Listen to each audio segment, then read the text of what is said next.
मांगो तेरा बहन के चोदो ಸ್ವಲ್ಪ ಮಚ್ಚೆ ಆಲ್ ದಿ ಬೆಸ್ಟ್ ಮಚ್ಚೆ ಸಕ್ಸಸ್ ಆದ್ರೆ ನಾನು ಮರೆಯಬೇಡ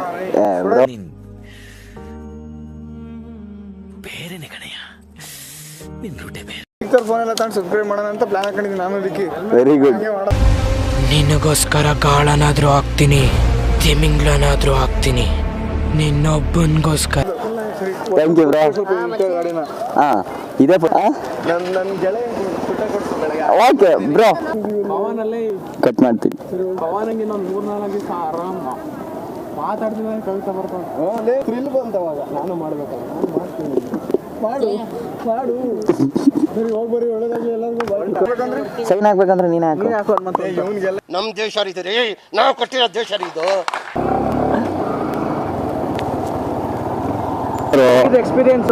ಎಕ್ಸ್ಪೀರಿಯನ್ಸ್ ಮಾತ್ರ ಬ್ರೋ ಈ ಗಾಡಿ ಬಗ್ಗೆ ಮಾತಾಡಕ್ಕಾಗಲ್ಲ ನಮಗೆ ಯಾವಾಗಿಂದ ಅಂದ್ರೆ ನನ್ನ ಬಕೆಟ್ ಲಿಸ್ಟ್ ಅಲ್ಲಿ ಒಂದು ಫೇವ್ರೆಟ್ ಬೈಕ್ ಅಂತ ಇತ್ತು ಬ್ರೋ ಇದು ಸಖತ್ ಇಂಟ್ರೆಸ್ಟ್ ಮಾಡಿತ್ತು ಬಡ್ಜೆಟ್ ಸಿಕ್ಕಾಪಟ್ಟೆ ಜಾಸ್ತಿ ಆಯ್ತು ಅದೇ ಹೇಳಿಲ್ವಾ 155cc ಇಂಜಿನ್ಗೆ 2-3 ಲಕ್ಷ ಕೊಡ್ಬೇಕಂದ್ರೆ ಮೋಸ ಅದಾನೆ ವರ್ತಿರಲ್ಲ ಆನಾಗೈತೆ ಐತೆ ನೋಡಿ ಫಸ್ಟ್ ಸಸ್ಪೆನ್ಷನ್ ಕಡೆಯಿಂದ ಹೋಗೋಣ ಬ್ರೋ ನಾನು ಈ ಗಾಡಿ ರಿವ್ಯೂ ಕೊಡೋಣ ಅಂತ ರೆಡಿ ಆಗ್ತಿರ್ಬೇಕಾದ್ರೆ ಒಂದು ಗೊತ್ತಾಗಿದ್ದು ಏನಂದ್ರೆ ಇದ್ರಲ್ಲಿ ಕೊಟ್ಟಿರೋದು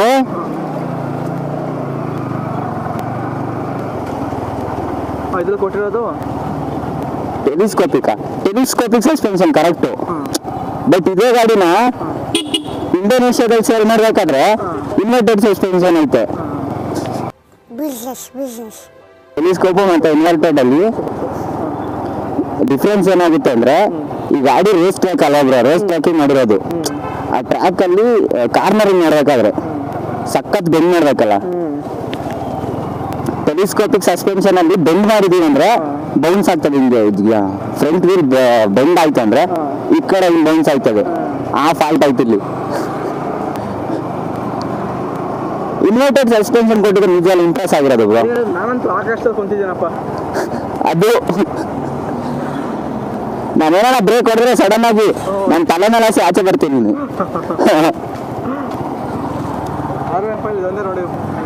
ಬಟ್ ಇನ್ನೊಂದು ಬ್ರೋ ಇದರಲ್ಲಿ ಪವರ್ ಪ್ರೊಡ್ಯೂಸ್ ಮಾಡುತ್ತಲ್ಲ ಅದ್ರ ಬಗ್ಗೆ ಮಾತಾಡಕ್ ಹೋದ್ರೆ ಟಾಪ್ ಎಂಡ್ ಮಾತೇ ಬರಲ್ಲ ಯಾಕೆಂದ್ರೆ RPM ಕಟ್ ಆಫ್ 11,000 ಕೊಟ್ಟವನ ಬ್ರೋ 11,000 ಕಟ್ ಆಫ್ ಇರೋದು ಅಲ್ಲಿವರೆಗೂ ಹಿಂಡ್ಬೋದು ಗಾಡಿನ ಟಾಪ್ ಸ್ಪೀಡ್ ಹತ್ತತ್ರ 140 ಅಂಡರ್ 200cc ಗಾಡಿಲಿ 140 ರೀಚ್ ಆಗುತ್ತೆ ಟಾಪ್ ಸ್ಪೀಡ್ ಅಂದ್ರೆ ಇದೊಂದೇ ಅಣ್ಣ ಫುಲ್ ಟೈಟ್ ಆಗಿ ಎಲ್ಲೆಲ್ಲೋ ಇವ್ನ ಯಾವನ ಸೆಡೆ ನನ್ ಮಗ ನೋಡಣ್ಣ ಸ್ಟ್ಯಾಂಡ್ ಹಾಕೊಂಡು ಹೋಗ್ತಾವ್ರೆ ಸ್ಟ್ಯಾಂಡ್ ಹಾಕೊಂಡು ಸ್ಟ್ಯಾಂಡ್ ಯಾಕೋ ಹಂಗ ಆಡ್ತೀಯೋ ಬೇವರ್ಸಿ ಮಾಡ್ತಾ ಇದೀನಿ ಇರು ಬ್ರೋ ಏನ್ ಬ್ರೋ ಇವತ್ತು ವೆದರ್ ಹಿಂಗೈತೆ ಫುಲ್ ಚಿಲ್ಲಾಗಿ ಸಖತ್ ತಣ್ಣಗೈತೆ ಈ ವೆದರ್ ಅಲ್ಲಿ ಈ ಗಾಡಿಲಿ ಒಂದ್ ಹುಡುಗಿನ ಕುಂಡ್ರಿಸ್ಕೊಂಡು ಹೋಗ್ತಿದ್ರೆ ಇದಕ್ಕೆ ಏನು ಉತ್ತರ ಕೊಡ್ತೀಯಪ್ಪ ಮಿಸ್ಟರ್ ಸೂರ್ಯ ಏನು ಉತ್ತರ ಕೊಡ್ತೀಯ ಇದಕ್ಕೆ ಹೇಳು ಒಂಚೂರು ಪಾಸ್ ಮಾಡಿ ಕಣ್ಮುಂದೆ ಸುಮಾರಾಗಿರೋ ಗಾಡಿ ಕಾಣಿಸಿದ್ರೇನೆ ಒಂದ್ಸಲ ಓಡಿಸ್ಬೇಕಪ್ಪ ಇಂಥ ಗಾಡಿನ ಅಂತ ಅನ್ಸುತ್ತೆ ಅಂಥದ್ರಲ್ಲಿ ಇಷ್ಟು ಚೆನ್ನಾಗಿರೋ ಗಾಡಿ ಕಣ್ಮುಂದೆ ಸಿಕ್ಕಿದ್ರೆ ಓಡಿಸ್ಲೇಬೇಕು ಅನ್ಸುತ್ತೆ ಒಂದ್ಸಲ ಸೊ ಇದ್ರಲ್ಲಿ ನಮಗೆ ಸಿಗೋದು single cylinder liquid cooled 155cc engine ಫ್ರಂಟಲ್ಲಿ 100 ಸೆಷನ್ ಟೈರ್ ಕೊಟ್ಟಿದ್ದಾರೆ ಬ್ಯಾಕಲ್ಲಿ 140 ಸೆಷನ್ ಟೈರ್ ಕೊಟ್ಟಿದ್ದಾರೆ front and back 2 disc brake dual channel ABS ಫ್ರಂಟಲ್ಲಿ ಬೈಬ್ರೆ ಬ್ರೇಕ್ಸ್ ಕೊಟ್ಟಿದ್ದಾರೆ ಬ್ಯಾಕಲ್ಲಿ ನಿಫಿನ್ ಬ್ರೇಕ್ಸು ಫ್ರಂಟಲ್ಲಿ ಡೇ ಟೈಮ್ ರನ್ನಿಂಗ್ ಲ್ಯಾಂಪ್ ಕೊಟ್ಟಿದ್ದಾರೆ ಮತ್ತು LED ಹೆಡ್ಲೈಟ್ ಕೊಟ್ಟಿದ್ದಾರೆ ಮತ್ತು ಇಂಡಿಕೇಟ್ರ್ ಹ್ಯಾಲಜನ್ ಕೊಟ್ಟಿದ್ದಾರೆ LED ಎಲ್ಲ ಮತ್ತು ಆಗಲೇ ಹೇಳಿದ ರೀತಿ ಟೆಲಿಸ್ಕೋಪಿಕ್ ಸಸ್ಪೆನ್ಷನ್ನು ಬ್ರೋ ಯಾಕೆ ಟೈಲ್ ಟೇಡಿ ಕಿತ್ತಾಕ್ಸಿಲ್ಲ ಟೈಲ್ ಟೇಡಿ ಕಿತ್ತಾಕ್ಸಿಲ್ಲ ಯಾಕೆ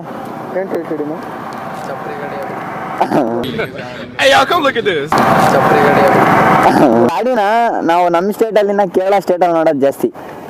ತಗೊಂಡ್ಬಿಟ್ಟು ಜಿಗ್ಜಾಗ್ ಮಾಡಿಸಿರ್ತಾರೆ ಜಾತ್ರೆ ಚಕ್ರ ಕಾಣಿಸುತ್ತೆ ಬಿಟ್ರೆ ಇನ್ನೇನು ಕಾಣಲ್ಲ. ಗೊತ್ತಿರ್ಬೋದು ಗೇರ್ ಇಂಡಿಕೇಟರ್ ತೋರಿಸುತ್ತೆ. ಮತ್ತು ಇದು ಟ್ರಿಪ್ 1 ಮೀಟರ್. ನೆಕ್ಸ್ಟ್ ಇದು ಆರ್ ಪಿ ಎಮ್ ನೋಡಿದ್ರೆ 11,000 ಕಟ್ ಆಫ್ ಕೊಟ್ಟಿದ್ದಾರೆ. ಮತ್ತು ಇದು ಗಾಡಿ ಎಷ್ಟು ಸ್ಪೀಡಲ್ಲಿ ಓಡ್ತಾ ಇದೆ ಅಂತ ತೋರಿಸುತ್ತೆ. ಮತ್ತು ಫ್ಯೂಯಲ್ ಇಂಡಿಕೇಟ್ರ್. ಈ ಕಡೆ ಬಂದರೆ ಇದು ಇಂಡಿಕೇಟ್ರ್ ತೋರಿಸುತ್ತೆ. ಮತ್ತು ಇದು ಹೈ ಬೀಮು ಲೋ ಬೀಮು ತೋರಿಸುತ್ತೆ. ಅದ್ರ ಕೆಳಗಡೆ ABS ಇಂಡಿಕೇಟರ್. ಮತ್ತು ಈ ಕಡೆ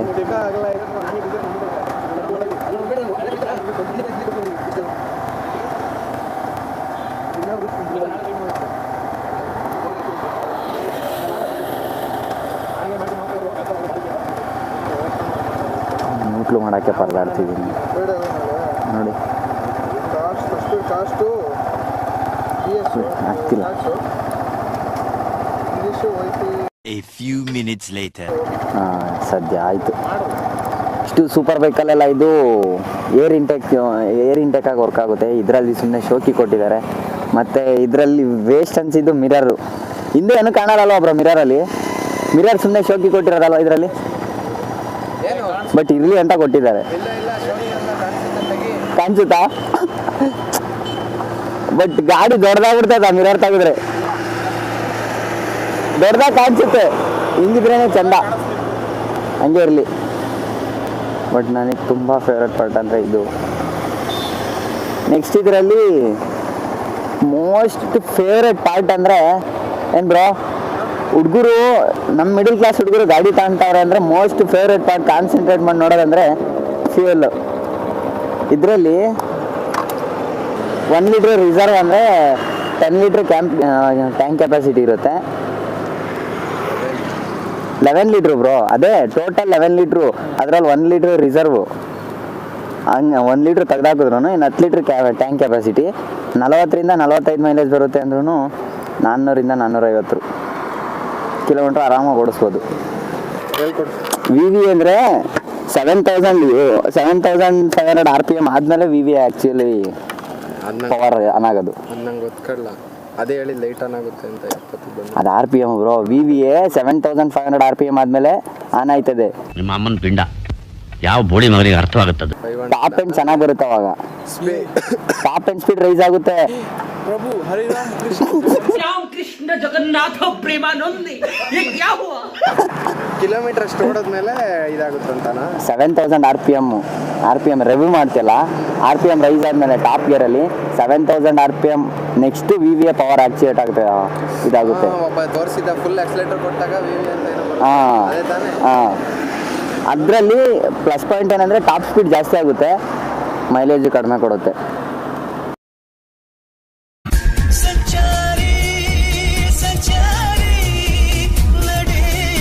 ಮ್ಯಾಕ್ಸಿಮಮ್ ಅಂದರೆ ಒಂದು ದಿವಸಕ್ಕೆ 150ರಿಂದ 200 ಕಿಲೋಮೀಟರ್ ಓಡಿಸ್ಬೋದು ಅಷ್ಟೇ. ಯಾಕೆಂದರೆ ಇಂಜಿನ್ ಚಿಕ್ಕದು ಇದರಲ್ಲಿ.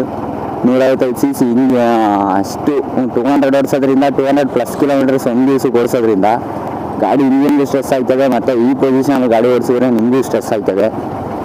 ಆ್ಯಂಡ್ ಇದರಲ್ಲಿ ಸಸ್ಪೆನ್ಷನು ಸಖತ್ ಸ್ಮೂತಾಗಿ ವರ್ಕ್ ಆಗ್ತದೆ ಗುರು. ಟೆಲಿಸ್ಕೋಪಿಕ್ ಸಸ್ಪೆನ್ಷನ್ ಆದರೂ front telescopic suspension, back monoshock suspension. ಗಾಡಿ ಸದ್ಯಕ್ಕೆ ಆನ್ ರೋಡ್ ಪ್ರೈಸ್ ಬಂದ್ಬಿಟ್ಟು 230 ದಾಟುತ್ತೆ ತುಮಕೂರಲ್ಲಿ. ಕೇಳೋದಾದರೆ ಒಂದು 20-30 ಸಾವಿರ ಜಾಸ್ತಿ ಆದರೂ ಪರವಾಗಿಲ್ಲ. ಆರಾಮ್ M ತಗೊಳೋದು ಬೆಟರ್ ಅನಿಸುತ್ತೆ. ಗೇರ್ ಶಿಫ್ಟಿಂಗ್ ಮಾತ್ರ ಸಿಕ್ಕಾಪಟ್ಟೆ ಸ್ಮೂತಾಗಿ ಆಗ್ತಿದೆ ಗುರು. ಸೌಂಡು ಬರ್ತಿಲ್ಲ ಗೇರ್ ಶಿಫ್ಟಿಂಗಲ್ಲಿ. ಅಲ್ಲಿ ತುಂಬ ಚೆನ್ನಾಗಿರೋದಂದರೆ ಲೋ ಆ್ಯಂಡ್ ಟಾರ್ಕು. ಎಷ್ಟರಲ್ಲಾದರೂ ಗೇರೇ ಕೇಳಲ್ಲ ಗಾಡಿ. ಇದೇ ಜಾಗದಲ್ಲಿ ಏನಾದರೂ KTM ಡೀಕೋ ಏನಾದರೂ ಇದ್ದರೆ ಗೇರ್ ಕೇಳಿ ಸಾಯೋದು. ಇದರಲ್ಲಿ ನಮಗೆ 18.2 bhp horsepower, 14.1 Nm newton metre torque ಸಿಗುತ್ತೆ. ಇಲ್ಲಿ ಸ್ಲಿಪ್ಪರ್ ಕ್ಲಾಸ್ ಕೊಟ್ಟಿದ್ದಾನೆ. ನನಗೇನೋ ಇದು ಅಷ್ಟೊಂದು ಯೂಸ್ ಆಗಲ್ಲ ಅನಿಸುತ್ತೆ ಇದರಲ್ಲಿ. ಯಾಕೆಂದರೆ ಇದು ಬೇಸಿಕ್ ರೇಸಿಂಗ್ ಲರ್ನರ್ ಬೈಕ್ ಅಂತ ಹೇಳ್ಬೋದು. ಯಾಕೋ ಯಾಕೆಂದರೆ ರೇಸಿಂಗ್ ಬೈಕಲ್ಲಿ ಬೇಸಿಕ್ ಅಂದರೆ ಇದೆ ಲರ್ನಿಂಗ್ ಪರ್ಪಸ್ಗೆ ಅಂತ ತಗೋಬೋದು. ಬಟ್ ಎಲ್ಲ ಫೀಚರ್ ಇಟ್ಕೊಂಡು ಕಲ್ತ ಮೇಲೆ ನಮಗೆ ಯಾವುದಾದ್ರೂ ಫೀಚರ್ ಇಲ್ದಿರೋ ಗಾಡಿ ಸಿಕ್ಕಿದ್ರೆ ಓಡ್ಸೋಕ್ಕಾಗಲ್ಲ. ಸಾಕು